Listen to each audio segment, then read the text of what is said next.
Enchanté. Je suis Daniel Luman, brésilien, venu directement de São Paulo. J'ai commencé à traduire il y a à peu près 10 ans déjà, depuis le début de mes études en lettres. L'intention était un peu toujours d'arriver à la littérature, mais jamais suivi d'itinéraire établi. Même les Français m'est venu un peu par hasard en 2008. Je faisais plutôt des traductions d'anglais et je suis passé par pas mal de différents types de textes entre-temps. Des trucs techniques, pub, internet, journalisme, sous-titrage, expo. Et ce n'était qu'au début de l'année dernière que les livres me sont tombés dans les mains. Et depuis lors, j'ai déjà fait 100 titres, dont une BD, 2 romans.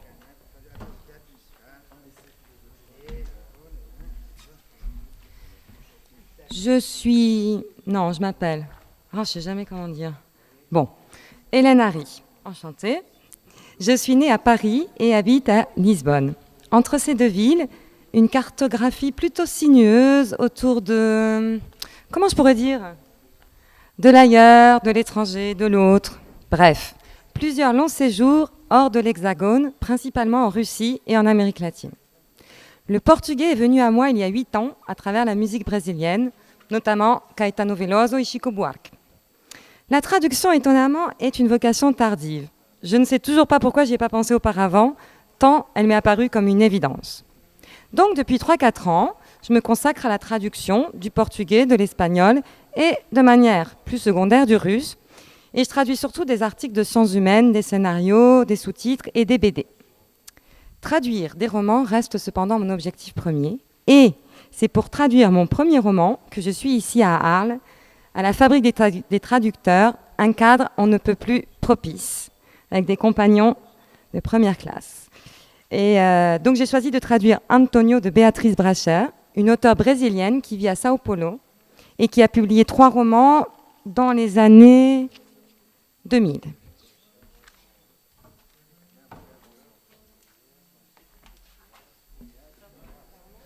Bonjour à toutes et à tous, je m'appelle Melen Queiroz. Après des études d'espagnol en Argentine et au Mexique, je me suis tourné vers le Brésil pour un master de recherche en sociologie et anthropologie qui m'a amené à travailler et rechercher sur la littérature marginale du Brésil. Et c'est une littérature écrite par des auteurs des banlieues du Brésil depuis les années 2000. Et j'ai rencontré cette littérature à mon voyage à Rio en 2013-2014. Et donc c'est ce lien avec la littérature marginale qui m'a permis, depuis presque un an déjà, d'accéder par un chemin de traverse à la traduction à travers la passion que j'ai développée pour les lettres brésiliennes. Et donc grâce à ce chemin de traverse, je suis heureusement à Arles dans la Fabrique des traducteurs, un vrai privilège duquel j'ai pu profiter pour la traduction de mon premier roman, Kérosène de Plinio Marcos, écrit en 1976.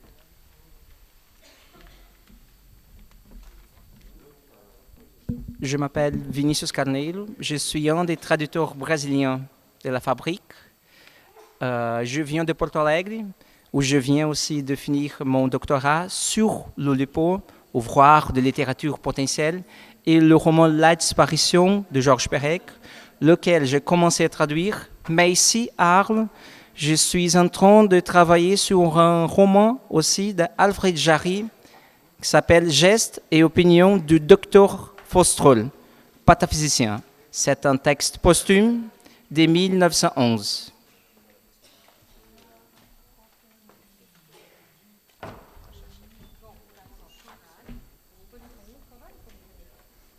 Ce printemps, je suis venu à Arles pour traduire la pièce de théâtre musical de Chico Buarque, auteur, compositeur et interprète brésilien, intitulée Ópera do Malandro, l'opéra de la canaille. Cette œuvre a le même âge que moi. Avant de venir à Arles, j'ai grandi à Paris. Avant de partir longtemps au Brésil, je me suis installé 4 ans à Lisbonne. Avant d'apprendre dans les rues le portugais, j'ai appris à l'école l'anglais, l'allemand et le chinois. Avant d'être traducteur, j'ai enseigné les langues au collège et à l'université. Avant de traduire Chico Buarque, j'ai travaillé avec Manuel de Oliveira. Avant d'étudier le théâtre, j'ai réalisé des films documentaires. Avant d'écrire et chanter mes chansons, j'ai passé des jours et des nuits à écouter de la musique. Avant d'être une canaille, non, j'ai toujours été une canaille.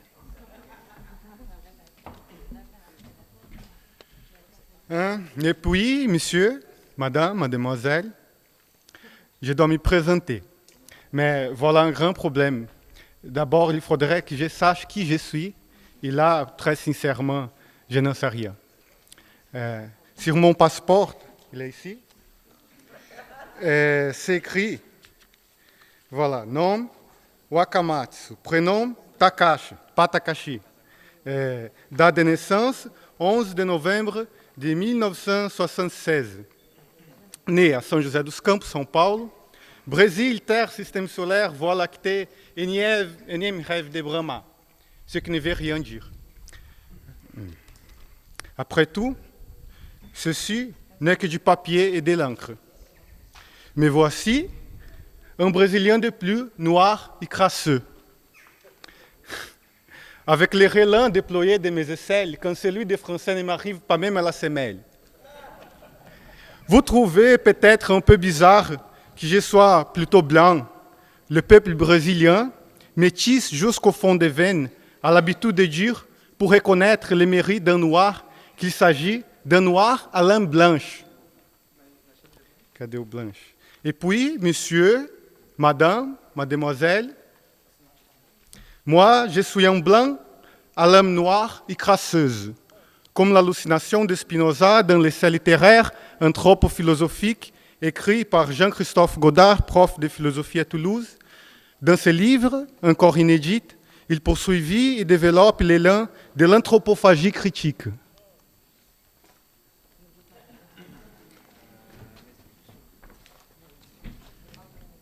Rebonjour, alors moi, Plinio Marcos, l'auteur que je traduis, Kérosène, un reportage maudit, c'est un récit d'initiation à l'envers, donc c'est la narration d'une déformation, c'est l'histoire corrosive d'un gamin condamné à l'échec, dans une trajectoire teintée par la haine et qui traverse les bordels, les maisons de correction, les rues, et donc c'est l'esprit affûté d'un enfant face à la saloperie du monde, comme il le scande tout au long de son monologue, donc c'est cette profondeur de voix, d'enfants venus des entrailles d'un écorché vif ou encore, sans mauvais jeu de mots, d'un brûlé vif que j'ai décidé de traduire. C'est ce franc-parler viscéral qui dérange, émeut, fait rire, nerveusement et fascine que je veux partager avec vous maintenant à travers la lecture de plusieurs extraits du chapitre 1. Antonio de Béatrice Bracher est un roman choral, une fresque familiale s'étendant sur 3 générations. Il évoque certains aspects historiques, sociaux et politiques du Brésil, ainsi que les mentalités et les valeurs des années 1950 à nos jours. Donc c'est l'histoire de Benjamin, 25 ans, qui s'apprête à être père pour la première fois. Il attend un petit garçon qu'il va prénommer Antonio, d'où le titre. Il vient de faire une découverte bouleversante. Pour pouvoir reconstituer les pièces de ce puzzle familial, traversé par le poids des conventions, de la folie, des non-dits, des secrets de famille, Benjamin va s'adresser à 3 proches qui ont connu son grand-père, sa mère et son père. L'extrait que je vais lire tout à l'heure est raconté par Haroldo, l'ami du grand-père de Benjamin, et il est question de l'épisode de folie qu'a connu Xavier, le grand-père, à l'âge de 20 ans, suite à la mort de son premier enfant.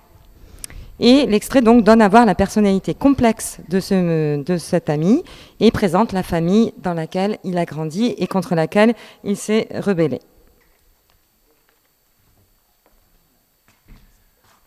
Bon, l'œuvre dans laquelle je me suis plongé pendant la fabrique, c'est un titre que je tiens fort à cœur. C'est Espèce d'espace de Georges Perec, paru en 1974. Combien l'indique le titre, Perec parle des différents types et perspectives d'espace, organisant le texte un peu à la façon d'une poupée russe. Donc à chaque chapitre, il y a une nouvelle couche spatiale qui s'ajoute, passant du lit à la chambre, à l'appartement, à l'immeuble, à la rue, etc., jusqu'à ce qu'il arrive à l'espace. Dans ces trajets, il change légèrement de style, de proposition à chaque fois, toujours un peu appuyé sur un regard d'explorateur du quotidien. C'est un sujet qui dialogue aussi avec mon intérêt et mes recherches autour de l'écriture et de la danse contemporaine.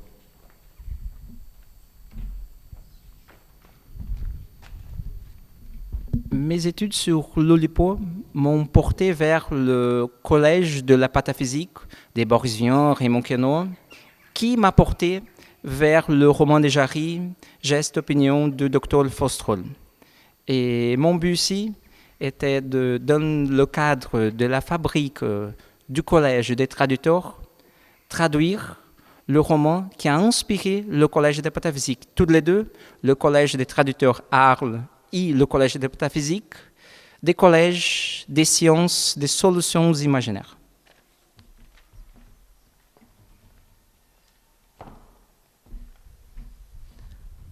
Écrit, publié et représenté en 1978, Opera do Malandro, l'opéra de la canaille, est une relecture de l'opéra de Katsu de Brecht, transposée dans les bas-fonds de Rio de Janeiro en 1940, sous la dictature de Getúlio Vargas. Pour dénoncer l'exploitation, la corruption, le règne de la débrouille, du chacun pour soi, et la fascination hébétée pour un capitalisme mondialisé déjà galopant, Chico Buarque emprunte les chemins détournés de la transposition multiple, de l'humour et de la comédie musicale. La traduction de cette œuvre inédite en français représente un nouvel anneau de cette longue chaîne de transposition. Le défi le plus difficile à relever et le plus enthousiasmant à résoudre réside dans l'adaptation des chansons de la pièce pour des lecteurs, des interprètes et des auditeurs francophones. Tout en restant fidèle à l'original, le traducteur redevient alors auteur de chansons françaises. La scène proposée ici est un extrait de la scène 3 du premier acte. Fernandez de Durand et sa femme, Vittoria, un couple de souteneurs parvenus, gèrent leurs boutiques et leurs employés dans le quartier de Lapa, à Rio. Les affaires sont prospères, jusqu'à ce qu'une plus grande canaille qu'eux, le malandro Max Overseas, un dandy de grand chemin, viennent mettre le désordre dans leur quotidien et séduire leur fille unique, Teresinha, à l'insu de ses parents.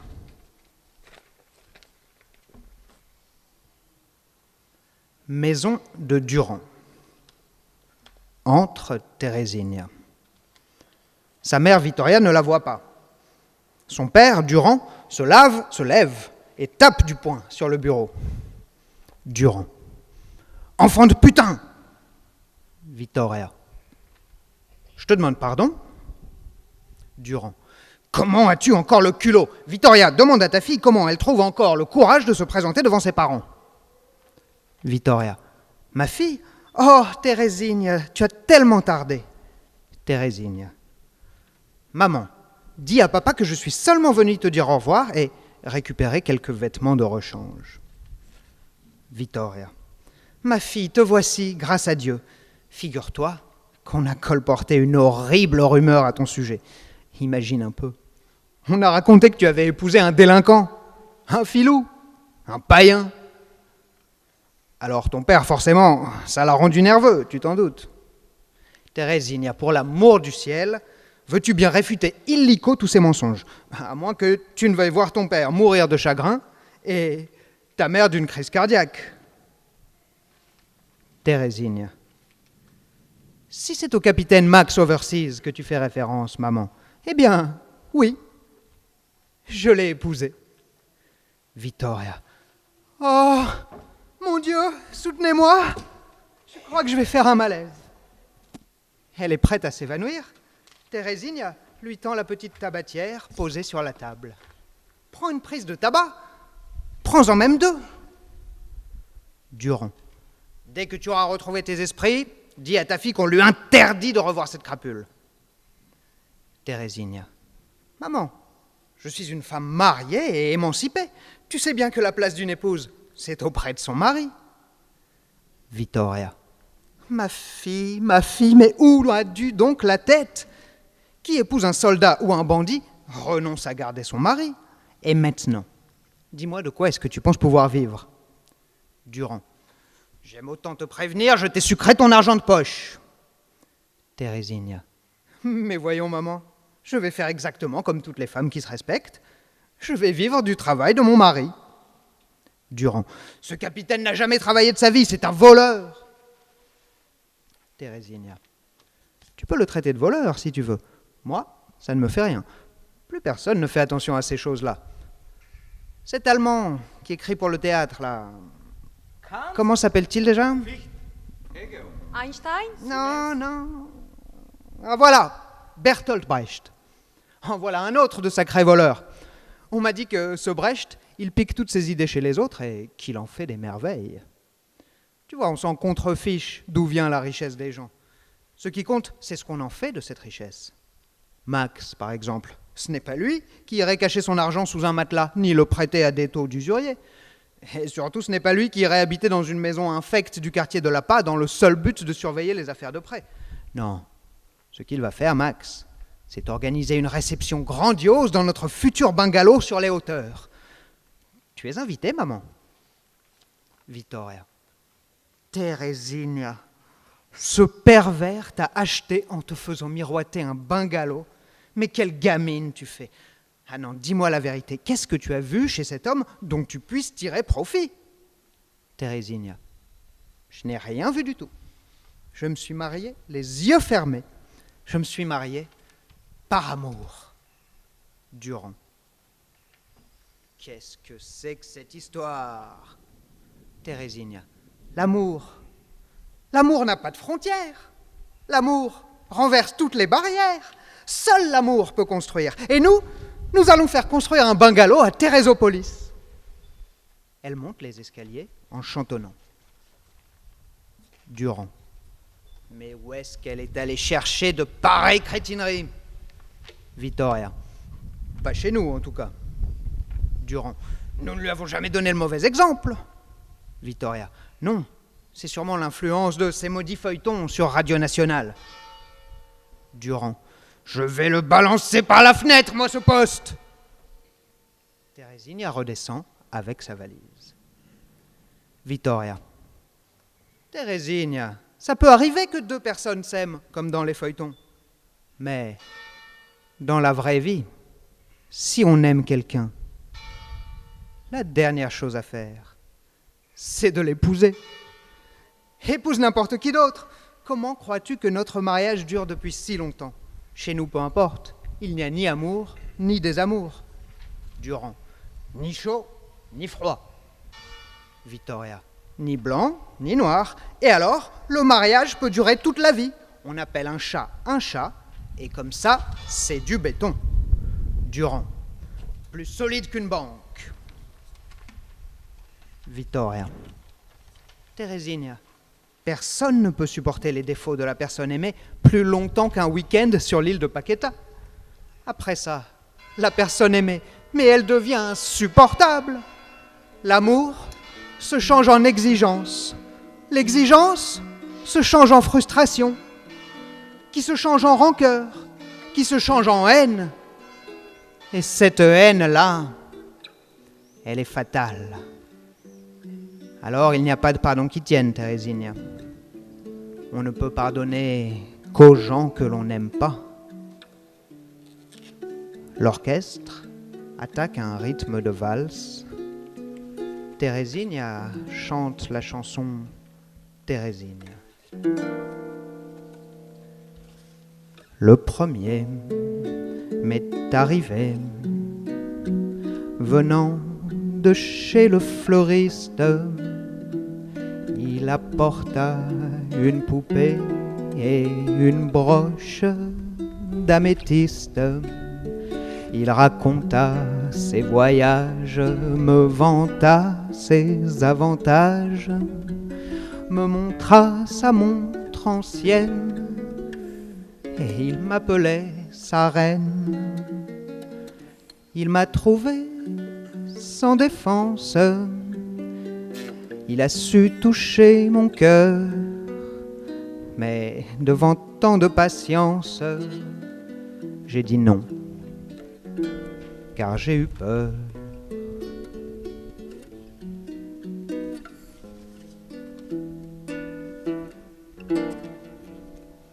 Le second m'est arrivé, il sortait tout droit du bar, il apporta une bouteille d'eau de vie amère à boire. Il a fouillé mon histoire, reniflé ma nourriture, mis le nez dans mes tiroirs. Il m'appelait sa roulure. Il m'a trouvé sans défense. Il a su griffer mon cœur, mais devant tant de méfiance, j'ai dit non, car j'ai eu peur.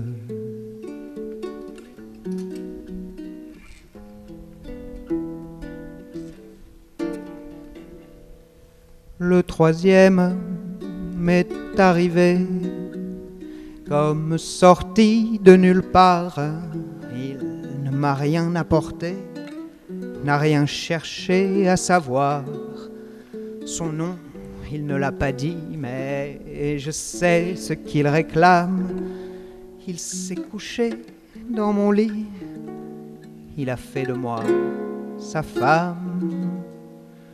En douceur, il m'a conquise, et avant que je prenne peur, il a posé ses valises pour s'installer dans mon cœur. Durand. Bravo, très bien. Eh bien, maintenant, dis à ta fille qu'elle ferait mieux pour le deuxième acte d'aller répéter la marche funèbre, ou plutôt non, cette opérette allemande là, comment elle s'appelle Le docteur Fostrol? Non. L'ange bleu? Non. La veuve joyeuse.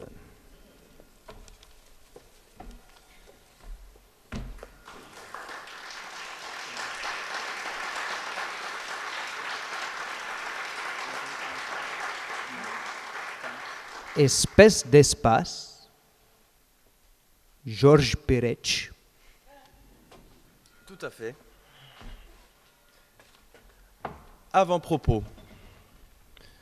L'objet de ces livres n'est pas exactement le vide. Ce serait plutôt ce qu'il y a autour ou dedans. Mas, enfim, de início, não tem grande coisa. É um bocado de nada, de impalpável, de praticamente imaterial. Da extensão, do exterior, aquilo que está fora de nós. Aquilo em meio a que nos deslocamos, o meio ambiente, o espaço ao redor. L'espace. Não tanto os espaços infinitos, aqueles cujo mutismo, de tanto se prolongar, acaba desencadeando algo que se parece com o medo. Nem mesmo os já quase domesticados espaços interplanetários, intersiderais ou intergalácticos. Mas espaços muito mais próximos, pelo menos em princípio. As cidades, por exemplo. Ou então os campos. Ou então os corredores subterrâneos do metropolitano. Ou então um jardim público. Nous vivons dans l'espace, dans ces espaces, dans ces villes, dans ces campagnes, dans ces couloirs, dans ces jardins. Cela nous semble évident. Talvez isso devesse ser óbvio de fato, mas isso não é óbvio, isso não está na cara. É real, obviamente, e portanto é verossímil que seja racional. Dá para tocar. Dá até para se levar a sonhar. Nada nos impede, por exemplo, de conceber coisas que não seriam nem cidades, nem campos, nem subúrbios, ou então corredores de metropolitano que seriam ao mesmo tempo jardins. Rien ne nous interdit non plus d'imaginer un métro en pleine campagne. J'ai même déjà vu une publicité sur ces thèmes, mais comment dire, c'était une campagne publicitaire. O que é certo, de todo jeito, é que em uma época provavelmente distante demais para que qualquer um de nós tenha guardado dela uma lembrança minimamente precisa, não existia nada disso.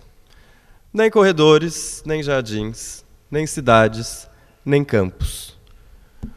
O problema não é tanto saber como chegamos até aqui, mas simplesmente reconhecer que chegamos aqui, que estamos aqui. Não existe um espaço ao redor, um belo espaço bem ao redor de nós, mas sim vários pequenos pedaços de espaço. E um desses pedaços é um corredor de metropolitano, e outro desses pedaços é um jardim público. Outro, e aqui de pronto entramos em espaços muito mais particularizados, originalmente de tamanho mais para modesto, atingiu dimensões bastante colossais e se tornou Paris. Cependant qu'un espace voisin, pas forcément moins doué au départ, s'est contenté de rester Pontoise. Tout à fait. Un autre encore, beaucoup plus gros et vaguement hexagonal, a été entouré d'un gros pointillé. Inúmeros acontecimentos, alguns dos quais particularmente graves, tiveram o traçado desse pontilhado como única razão de ser.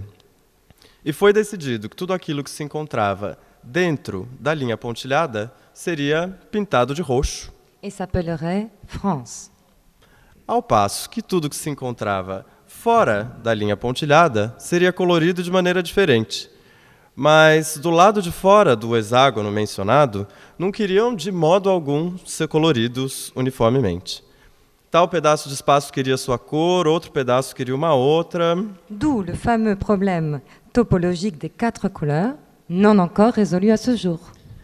E seria chamado de outra maneira. Na verdade, durante um bom tanto de anos, insistiu-se muito para pintar de roxo e, consequentemente, também chamar de France, pedaços de espaços que não pertenciam ao referido hexágono e que, muitas vezes, estavam até mesmo bastante afastados dele.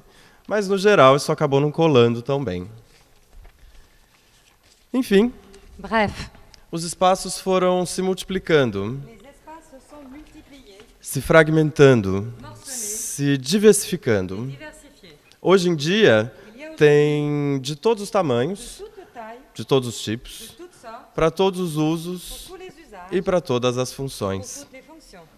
Viver é passar de um espaço a outro, tentando o máximo possível não esbarrar por aí.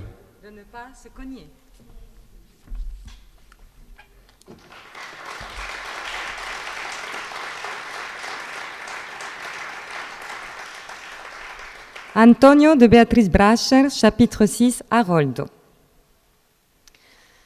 Xavier est sorti de la clinique à moitié hébété. Ensuqué serait un terme plus exact. Je suis allée lui rendre visite plusieurs fois pendant qu'il était interné. La clinique se trouvait dans une propriété près de Sao Paulo. On n'en parlait pas comme d'une clinique, on disait maison de repos ou quelque chose du genre.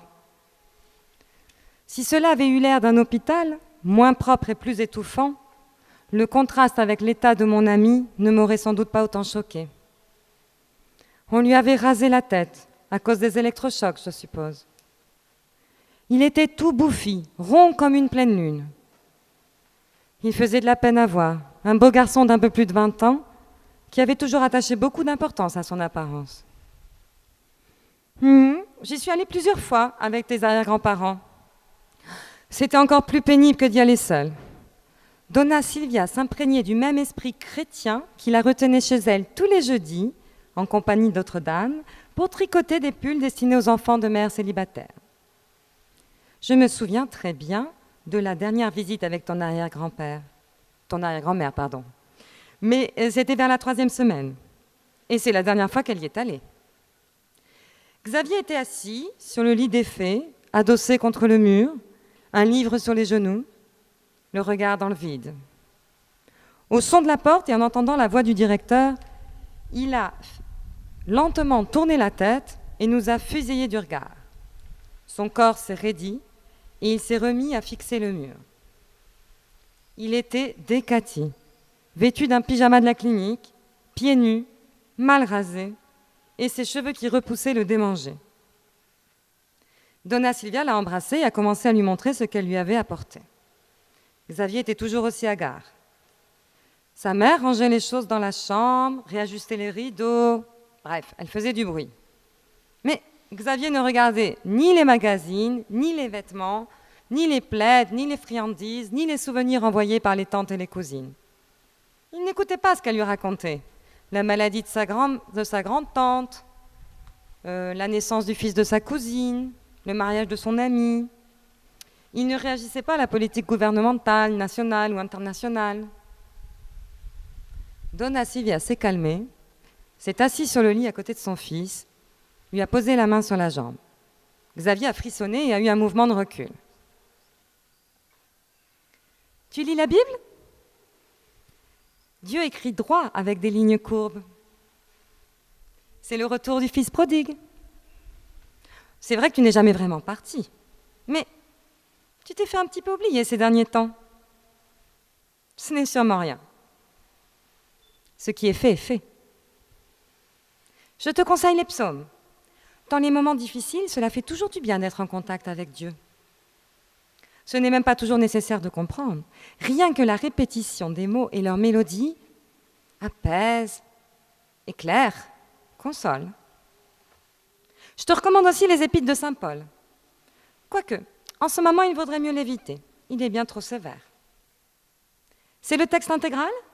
Dans une traduction directe ? C'est la version catholique ou protestante ? Laisse-moi regarder le nom d'éditeur. En vérité, je préfère lire la traduction française. Elle est plus fiable. Le texte paraît facile, mais au moindre changement de mot, on perd le vrai sens. Ah, et puis les sonorités du français sont tellement belles. J'ai fini par m'habituer à la Bible en portugais. Parfois, à l'hôpital, nous en lisons des passages aux patients. Marie Cota Mora, je lis bien. Elle est patiente. Elle leur commande des extraits. Tu te souviens, Xavier, de ses leçons de catéchisme ? Tu adorais les bons gâteaux qu'elle faisait. Mais quel passage es-tu en train de lire qui t'empêche d'écouter ta mère ? Tu ne m'as toujours pas répondu. La Genèse. Ah, l'Ancien Testament. Je ne le trouve pas si édifiant que ça. Dans les livres de Marie Cota, les anges étaient grands, blonds et propres. Or, les anges du Seigneur, maman, ont toujours été des voyageurs crasseux, des étrangers, des mendiants. Abraham a bien sûr tenté d'intercéder auprès de Dieu pour le salut de Sodome. Tu connais ce passage ? Il est vraiment drôle. Ça vaut vraiment la peine de l'entendre. Primeiro ato.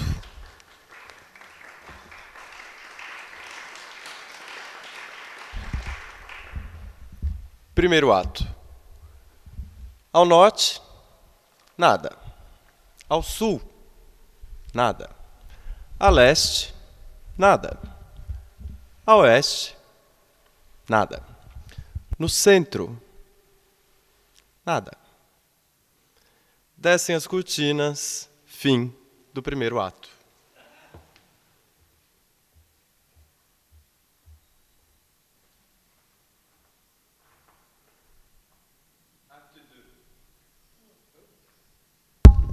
Petit souci. Acte 2. Au nord, rien. Au sud, nada. À l'est, nada. À l'ouest, nada. Au centre, une tente. Le rideau tombe. Fin de l'acte 2.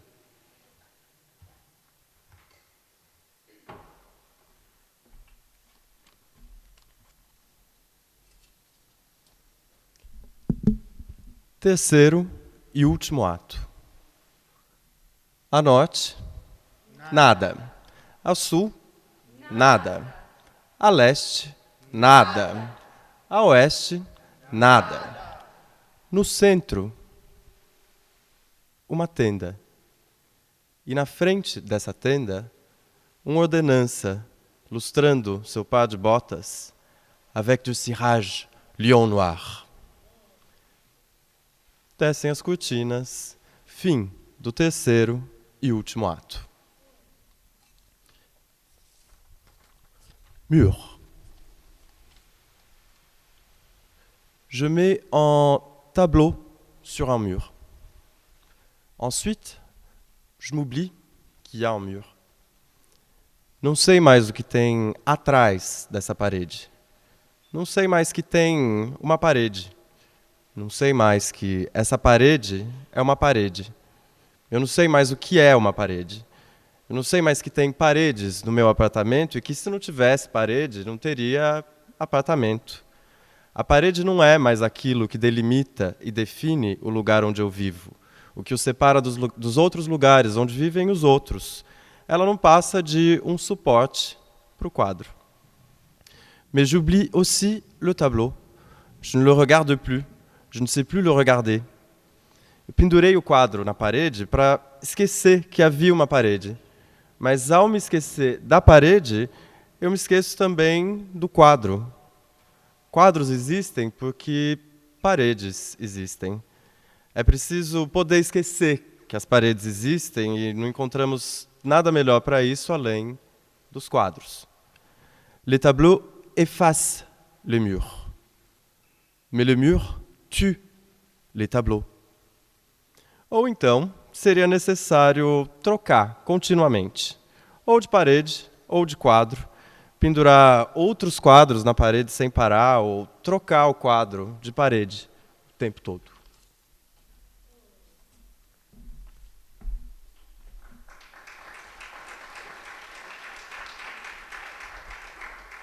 Les anges du Seigneur, maman, ont toujours été des voyageurs crasseux, des étrangers, des mendiants. Abraham a bien sûr tenté d'intercéder auprès de Dieu pour le salut de Sodome. Tu connais ce passage? Il est drôle, vraiment. Ça vaut la peine de l'entendre. Xavier se lève et commence à mettre en scène le dialogue biblique. Il joue Abraham avec un accent étranger, caricature du commerçant juif à moitié bossu, se frottant les mains et des yeux fripons tournés vers le ciel où Dieu est censé être. Son Dieu était gros, robuste et parlait d'une voix de Père Noël. Les anges sont arrivés sous la forme de voyageurs étrangers et ont été reçus par Lot, qui les a conduits chez lui. Les sodomites ont encerclé la maison et ont contraint Lot à les faire sortir pour pouvoir abuser d'eux. Ils ont dit à Lot, « Amène-les-nous pour que nous en abusions !» C'est dans la Bible, ma chère petite maman. Tu sais ce que Lot leur a proposé? De leur donner non pas les étrangers, mais ces 2 filles vierges, pour qu'ils en disposent à leur guise. Une note dans cette édition nous l'explique. L'honneur d'une femme avait alors moins d'importance que le devoir sacré de l'hospitalité. La peur des commérages, ça te dit quelque chose? De nos jours encore, la bienséance prime sur la moralité. Xavier, toujours aussi farceur, mais maintenant ça suffit. Non, maman, nous ne faisons que commencer. Il faut reprendre depuis le début pour bien comprendre cette histoire. La violence, le sexe et les négociations, tout est là. Mon fils, tu ne devrais pas plaisanter avec ces choses-là. Ça ne se fait pas. Qu'est-ce qui ne se fait pas? De lire la Bible? De la lire de cette façon, ça te fait du mal. Mais c'est le seul livre qui est dans cet asile. Et c'est bien qu'il en soit ainsi. Amen. Parce que c'est le premier, maman. Regarde, tout est là. Même les lois. Oui, nous devrions avoir des cours de droit divin. Rien ne manque. Justice, nécessité d'avoir des témoins, délai, punition dans tous les détails. C'est là. Xavier tournait les pages, indiquait avec le doigt, citait des chapitres et des versets, cherchait le bon passage, tout en marchant de long en large. Il riait et s'excitait. Il changeait d'humeur d'une seconde à l'autre. Il prenait le bras de sa mère, le relâchait pour lire les paroles exactes. Le contact avec son fils la mettait mal à l'aise. Elle repoussait délicatement la main masculine de son bras fin, non sans une certaine tristesse. Elle gardait contenance, mais avait peur. « Sais-tu ce qui est arrivé à Lot et à ses filles ? Sais-tu ce qu'elles ont fait avec le vieux ? Le sais-tu, maman ? » ?»« Non, mon fils. Mais tu vas certainement nous l'apprendre. » Lot et ses filles étaient les seuls membres du peuple élu dans la ville où ils s'étaient réfugiés. Il leur fallait donner une descendance à leur peuple, et pas question de mêler le sang élu avec le sang commun. Eh bien voilà, donna Sylvia, la solution trouvée par les filles de Lot. Elles ont bu, elles se sont enivrées, et elles ont couché avec leur père sans pitié. D'abord l'une, puis l'autre. Debout face à sa mère qui était assise sur le lit, Xavier a baissé son pantalon de pyjama et s'est mis à se masturber. Et rhabille-toi immédiatement. Inutile de te cacher derrière la folie. Vraiment pas. Décence et mesure, voilà ce que cette garce t'a volé. Je n'admets pas le manque de respect, tu entends ? Il y a des limites à tout. Haroldo, sois gentil, aide ton ami à se rhabiller. Je me suis approchée de Xavier pour au moins essayer de lui remonter son pantalon. Il m'a repoussée et s'est rué vers sa mère en criant « C'est dans la Bible, maman, c'est dans la Bible, je n'invente rien !» Il s'est pris les pieds dans son pantalon baissé et s'est étalé par terre. « Kéro ! Kérosène ! Fils de chienne !» Donna Silvia a poursuivi son chemin sans se retourner.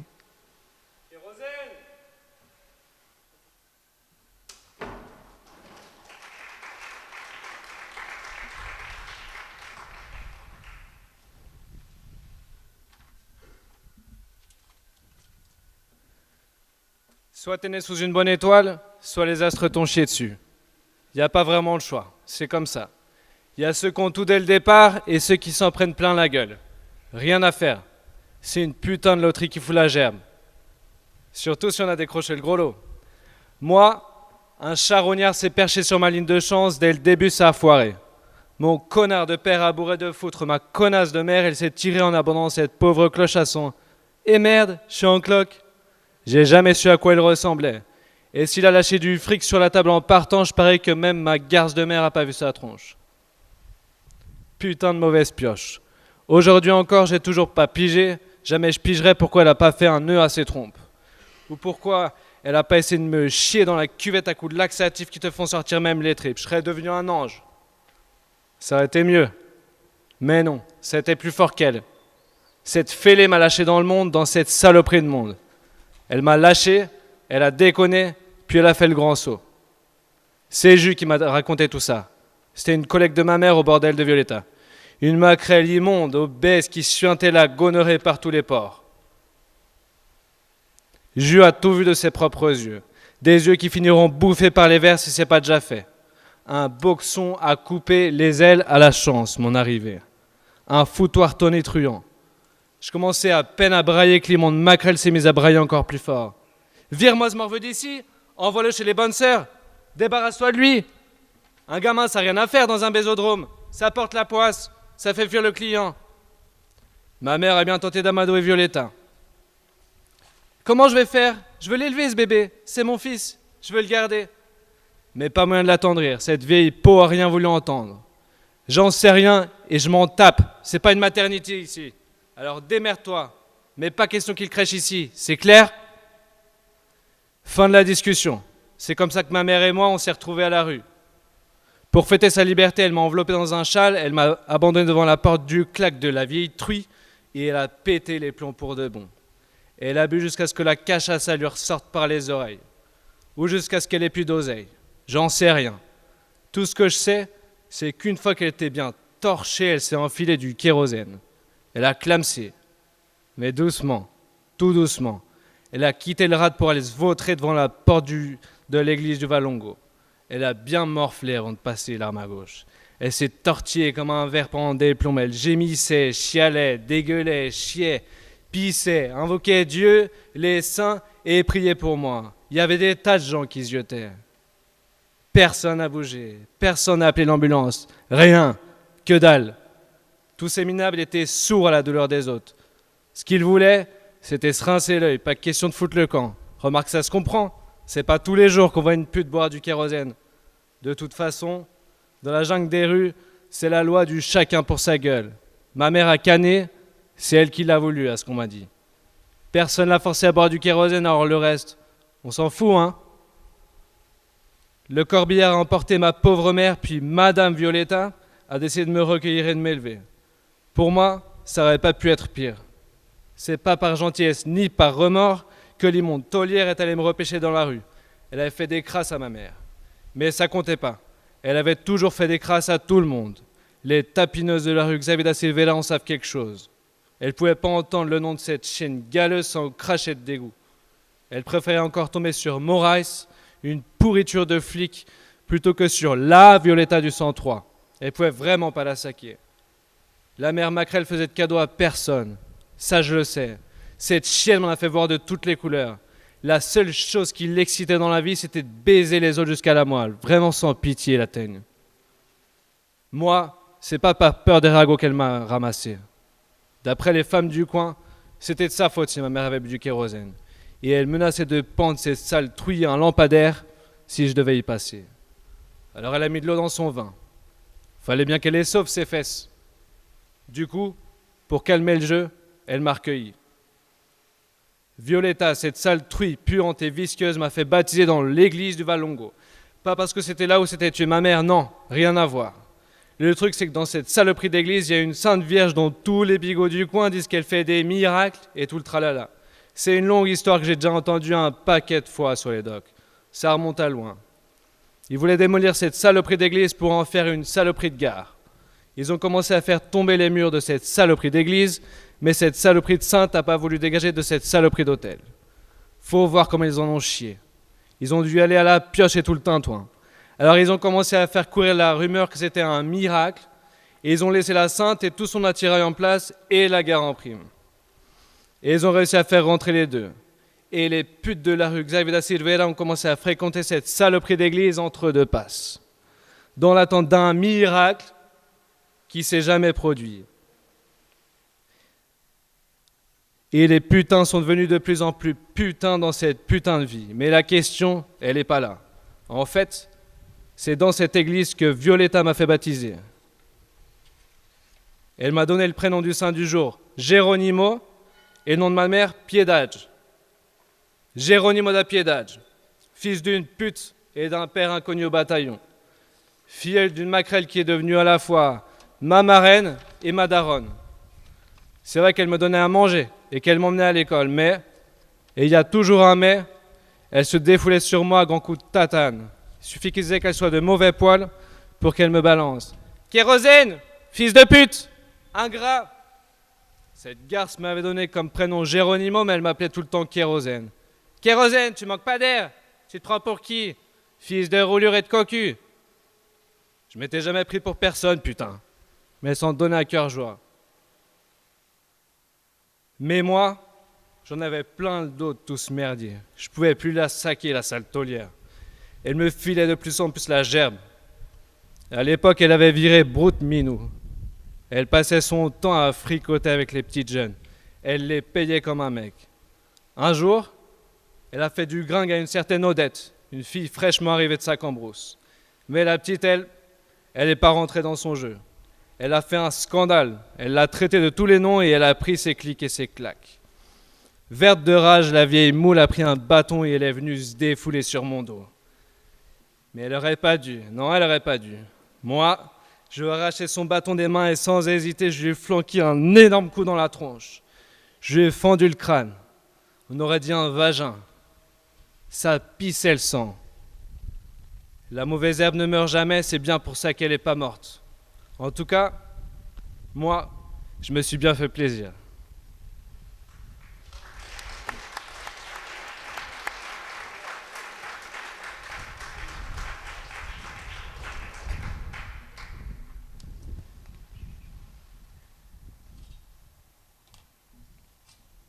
Sian. sien, sien, physicien, pataphysicien, pataphysicien. Geste et opinion du Dr Faustrol, pataphysicien, d'Alfred Jarry, livre 2, chapitre 8. Définition. Un épiphénomène est ce que se rajoute à un phénomène. A patafísica, cuja ortografia real é precedida de um apóstrofo, a fim de evitar um trocadilho fácil, é a ciência do que se acresce à física, seja em si mesma, seja fora de si mesma, estendendo-se tanto dela para além, quanto desta para além da metafísica. Exemplo, como um epifenômeno é comumente o acidente, a patafísica será, sobretudo, a ciência do particular. Embora se diga que só existe a ciência do geral. Ela estudará as leis que regem as exceções e explicará o universo suplementar a este. Ou, moins ambitieusement, décrira un univers que l'on peut voir et que peut-être que l'on doit voir à la place do traditionnel. Isto porque as leis que acreditamos descobrir do universo tradicional são também correlações de exceções, embora mais frequentes, em todo caso de fatos acidentais, que, reduzindo-se a exceções pouco excepcionais, sequer têm o atrativo da singularidade. Définition, e sortez vos stylos, s'il vous plaît. La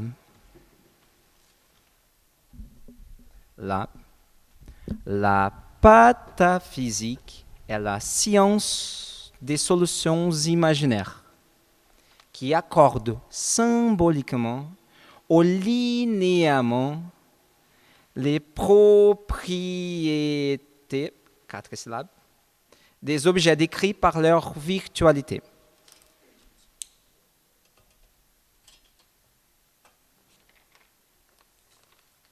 Donc, por quê? Porque todo mundo afirma que a forma de um relógio, que la forme d'un montre, é redonda, é ronde, o que é manifestamente falso, ce qui est faux. Pois de perfil vemos uma figura retangular estreita.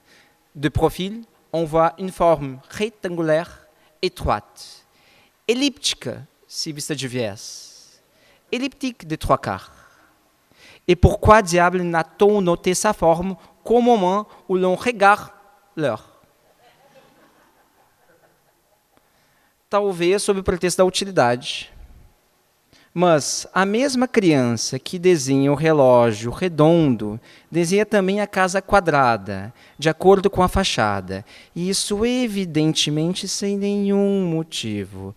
Acontece que é raro, exceto no campo, que se veja uma construção isolada. E mesmo numa rua, as fachadas aparecem sob a forma de trapézios bem oblongos. Livre 1, chapitre 2. De l'habitude et des contenances do Dr Faustrol. O Dr Faustrol nasceu em Circássia em 1898. O século XX tinha menos 2 anos. E já na idade, 63 anos de idade. E nessa idade, a qual conservou por toda a vida o Dr Faustrol, era um homem de estatura mediana, ou para ser exatamente verídico, com 8 vezes 10 na 10ª, mais 10 na 9ª, mais 4 vezes 10 na 8ª, mais 5 vezes 10 na 6ª, diâmetros de átomos. Tinha a pele amarelo ouro, rosto glabro, salvo por uns fios de bigode verde mar, tais como os usados pelo rei Salé. E cabelo alternadamente pelo por pelo, loiro sentado e muito, muito escuro. Ambiguidade aquaju que ajudava de acordo com a luz do sol. Os olhos eram 2 cápsulas, de uma tinta normal de escrever, preparada como aguardente de Danzig, com espermatozoides de ouro dentro. Salvo os bigodes, o doutor Fausto era imberbe. E isso graças, é claro, ao uso dos micróbios da calvície, que saturava a pele das virilhas às pálpebras, roendo todos os bulbos. Das virilhas aos pés, contrastando o doutor Fausto, se enfronhava numa pelugem negra de sátiro, pois sua masculinidade ultrapassava aquela que entendemos como conveniente. En guise de cravate, il se passa au cou le grand cordon de la Grange d'Ouy. Après, le doutor Fausto se pendit par ce cordon à une potence disposée à cet effet. Et s'étant décroché, il se coiffa d'un casque colonial. Merci à tous. Ouais, nous sommes ici, race des Caïns, un canaille, un Quero, un Brésilien de plus, noir et crasseux, descendant direct de l'Éthiopien halluciné par Spinoza selon Jean-Christophe de Godard déglutit un João arrêté par Guachu, par Caraimirim, votre Brésilien, noir et crasseux, déglutit, traduit, devenu un brazuca negão e sebento. Livre qui, comme une espèce de fostrol, vient chier à la gueule de l'esprit académico-cocoriqueux napoléonien des Jardins sur l'influx rationaliste eurocentrique, cocasse et atroce, infâme et civilisatrice qu'ils disent. Fin de blabla, place un extrait de Brésilien noir et crasseux, dégluti en langue brésilienne.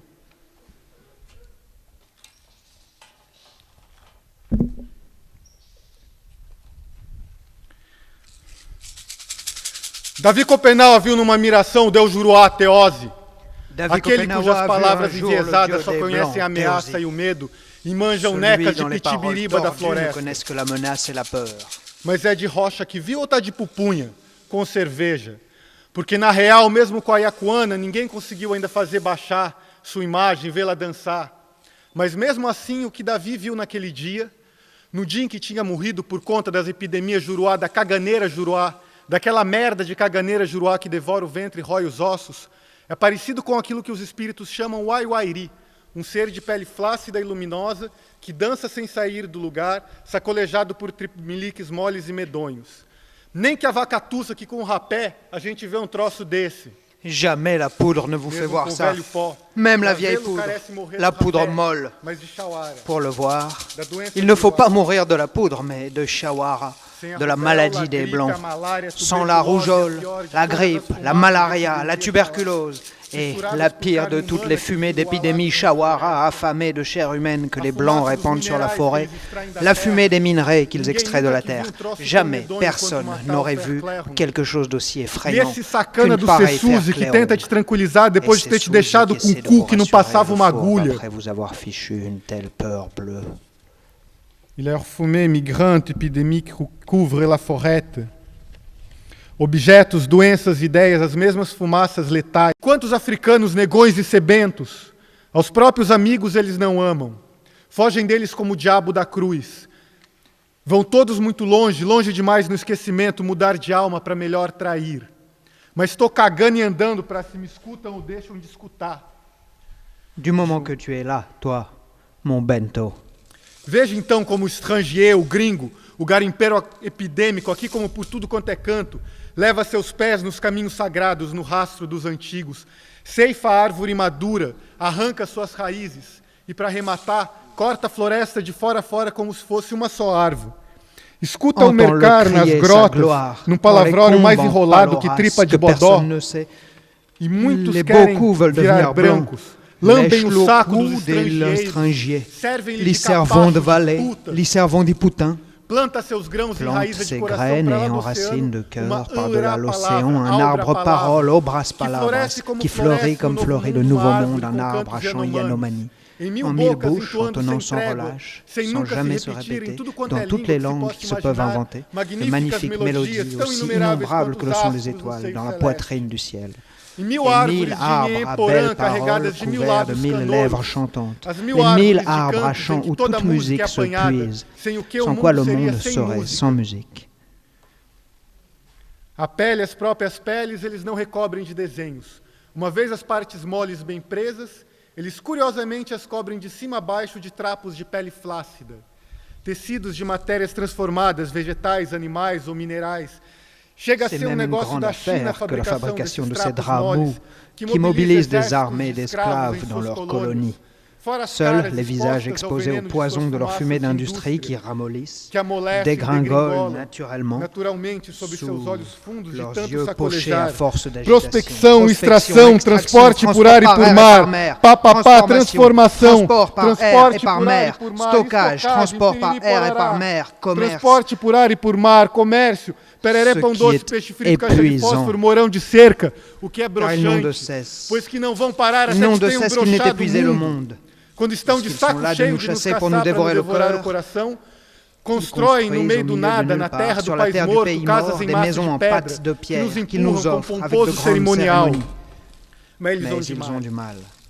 Acontece que os índios vindos do Egito com Sara, a negra, arrancam o chão de suas casas, arregaçam o cimento, põem a nu a terra viva, despirocam a bicheira, sentam um terreiro bem no meio da sala de refeições. Aí cavam um buraco para acender um fogo e esticam entre dois dedos a corda de um violino para ensinar as crianças a cantar as belas palavras e as moças a dançar. Para aguentar a pisada, o melhor mesmo é ficar no trecho, não perder o rumo certo, agradecer os gadgets, mas mandar que enfiem no soba tudo o que nos oferecem. Eles que vão morrer para lá, com suas casas, latinhas, bolas, livros, ideias, ni réalisme, ni idéalisme, ni empirisme, ni matérialisme spéculatif ou historique, transcendantal ou pas. Foda-se! On s'en fout! On s'en foda-se!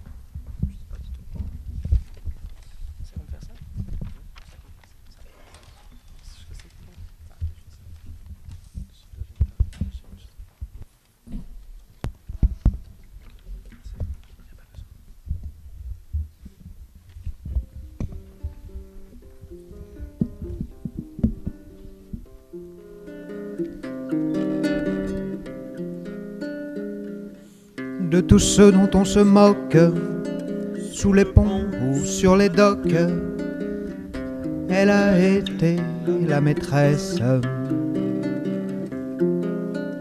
offrant son corps aux rôdeurs, aux infirmes, aux maraudeurs, ceux à qui plus rien ne reste. Nasce assim desde menina, na garagem, na cantina, atrás do tanque, no mato. é a rainha dos detentos, das loucas, dos lazarentos, dos moleques do internato. Elle s'offre aussi d'ordinaire aux vieillards, aux grabataires, aux veuves dont l'espoir se meurt. Sa bonté est exemplaire, c'est pourquoi la ville entière, obstinée, répète en chœur: Joga pedra na Geni, joga pedra na Geni. Ela é feita pra apanhar, ela é boa de cuspir, ela dá pra qualquer maldita Geni. Un beau jour comme un mirage, brillant à travers les nuages, a surgi un grand zeppelin. Il survola les maisons, braquant ses 2000 canons, menaçant les citoyens. A cidade apavorada se quedou paralisada, pronta pra virar geleia. Mas do Zeppelin gigante desceu seu comandante, dizendo: mudei de ideia. Lorsque j'ai vu dans cette ville tant d'horreurs et de choses viles, j'ai voulu tout faire sauter.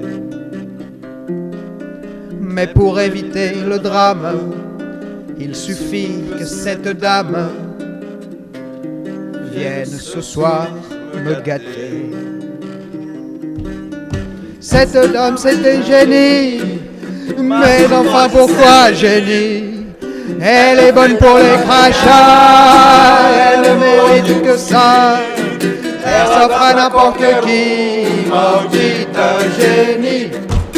Joga pedra na genie, joga bosta na genie. Ela é feita pra apanhar, ela é boa de cuspir.